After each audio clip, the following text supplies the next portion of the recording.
You don't want to only play other people's licks in your solos, you want to improvise. That's the point of jazz, but at the same time, maybe your solos don't sound right. Maybe they don't even sound like jazz. If you're already practicing scales and arpeggios, this is the next thing that you want to learn. And it's probably also how people like Joe Pass and Wes Montgomery learn to play jazz. Learning solos by ear is definitely a part of this, but it's not the only thing. For a really long time when I was studying, then I felt like I didn't really learn a lot from transcribing solos. And that made me think that it shouldn't be a big priority for my study. But in hindsight, that was completely wrong and not even how I was actually studying. But I'll get back to that. Now, before you go any further in this video, then I feel I need to issue a warning. This video will contain many references to food and it may make you hungry. And I'm not just saying this because I happen to live in a country where the bread is very, very sad. Let's start with something that's often presented wrong in lessons and probably also one of the reasons that you're watching this video. Try to imagine that you're listening to your favorite part of one of your favorite solos. I'm sure you can see how the answer to understanding why that phrase in the solo sounds so great is not just a scale name. You can't listen to a Wes Montgomery solo, stop somewhere in the middle and go Dorian, and then magically your solos start to sound amazing. That's obviously not how it works, and that's because when you're playing music, then you're not thinking about a scale or an arpeggio. When I'm playing a solo, then I'm thinking about phrases that fit the music. The other stuff is too many steps from being something that I can play. So you want to learn phrases and be able to play phrases, not just notes and scales. And this is where the food analogy is really a good description of a jazz phrase. A jazz phrase is like a recipe for something that tastes great. The scales, arpeggios, chromatic enclosures are all ingredients, but it is as important that you know how to turn them into the dish. Now, I'm sure you can imagine that even if you have all the ingredients for a burger, then mixing the stuff up in random order is not really going to give you a delicious meal.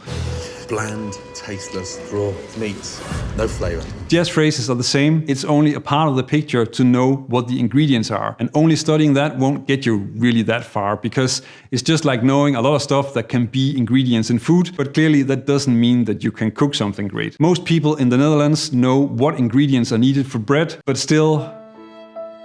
So you have to not only memorize the ingredients, but also learn how you put them together. That is the core of the recipe. There are some skills needed to understand the recipe for a jazz lick. As I mentioned then, for a very long time I felt like I wasn't really learning anything from transcribing entire solos. In the beginning I was doing that really a lot because that was what people around me suggested that I should do, and especially when I didn't have a teacher, that was really the only thing I could do to learn something new. But I sort of stopped when that didn't seem as useful as a lot of the other things that I was working on. Stuff I picked up from Barry Harris and material I was given by my teachers. But maybe that was more how I saw it at the time and not really what was going on. Because next to this, I was also starting to build other skills that would help me get much more out of what I transcribed. In the beginning, when I was learning solos, then I could at most just repeat what I transcribed and hopefully connect that to my own vocabulary. That already makes it useful, but it's also far from taking the material to the level where you can use it freely in your own playing. As an example, let's say that I transcribed this part of a phrase from Grant Green. One thing is learning this solo by ear and playing it along with Grant. That's incredibly valuable for phrasing and timing and a lot of other things. But now I want to use it to become better at making my own jazz lines. And I took this phrase because, as you'll see, it's an example of something that you want to understand and recognize and learn how to use in your own lines. Grant Green is also a very clear example of someone who checked out Charlie Parker, which is also kind of important, but I'll return to that later. You can look at this phrase at a few different levels. On the surface, if I look at the notes being used over G-7, then I have the G in the bass and then 5 more notes. B flat, C, D, F, and A. If I have to attach a scale to it, then that could be G natural minor or G Aeolian, or it could also be a G-7 chord in F major. Now in this case, the G-7 is a part of a 2-5-1 F major, so it makes sense to go with that. Music is about context after all. But just knowing the scale would never help you play a line like this. There's a lot more going on. It is a G-7 chord, and you can see a D minor triad here. Even if that isn't really the best way to understand that. You can also see that he's playing the 5th on the 4 and, so as an anticipated beat 1, and the B flat is on beat 3, so he's really connecting to the chord tones on the heavy beats. The 2 notes before B flat are an enclosure, So he's also really playing towards the note on B3, making that a target note. This is already getting you closer to being able to create something that will sound right and not just throw random notes at the chords, because there is a direction in the melody and some notes need to go in certain places. You can probably also tell that this takes some experience with both analyzing the solos and listening to the music, but that's definitely something that you want to learn.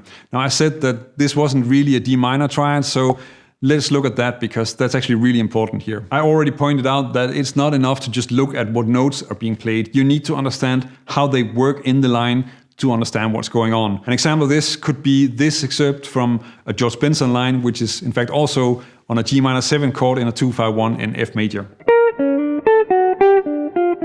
If you don't realize that the C sharp and the F sharp are chromatic leading notes, then you're going to end up thinking that this is a very weird scale with 9 or more notes. And you realize that by noticing where the C sharp and the F sharp are going. And the same thing is actually happening in the Grant Green example. The A and the C are an enclosure pulling towards the B flat on B3.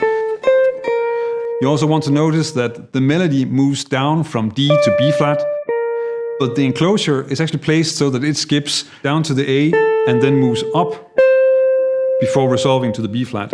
So it's in the opposite direction of the melody. In fact, Benson does the same thing from D to G, but the enclosure around G, A to F sharp before getting to the G.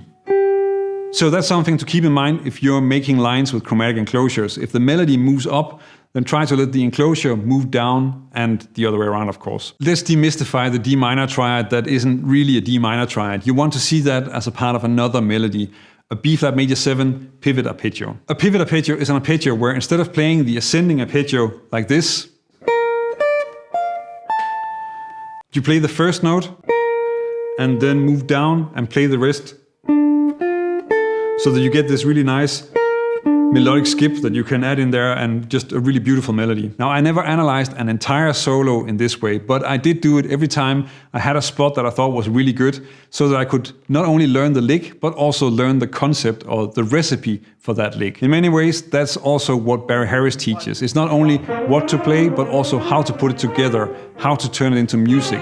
That's why he invented concepts like pivot arpeggios and why he's such a valuable resource when you're trying to learn. Later in my study, I realized that my phrasing and my swing feel really benefited from learning solos by ear, and then I got back into working on entire solos, which I actually still do regularly. Now, of course, learning the solos is only a part of it, and another activity is as important when it comes to getting this into your playing. But first, I already mentioned how I hear Grant Green and actually also George Benson as coming straight from Charlie Parker when it comes to vocabulary. This is really just about recognizing parts of phrases and melodic techniques that are similar to Parker. And you can actually also find examples of Wes playing Parker licks. Try to listen to this part of Wes's solo on the Parker F blues Au Prévert.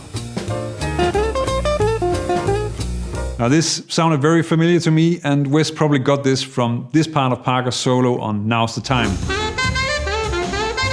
In this case, it's very clear that you can hear Wes is playing a Parker line, and it's easy to recognize that it is the exact same lick. And that's not very often the case. More often than not, you will have just a small building block in the middle of a larger line. But that's also really an illustration of how they would check out other artists and then work on getting that material into their own playing, really making it a part of their sound. One thing that you should avoid at all costs is playing licks and not connecting them. That simply sounds horrible. It's like serving lasagna and fried rice together. Instead, you want to learn how to turn the great bits that you've learned into exercises and solo lines. And here, Barry Harris again has a great approach, which I cover in this video. And that is, in my opinion, one of the most important things to learn from him, and it will be useful even if you don't want to learn bebop. But of course, you do want to learn bebop.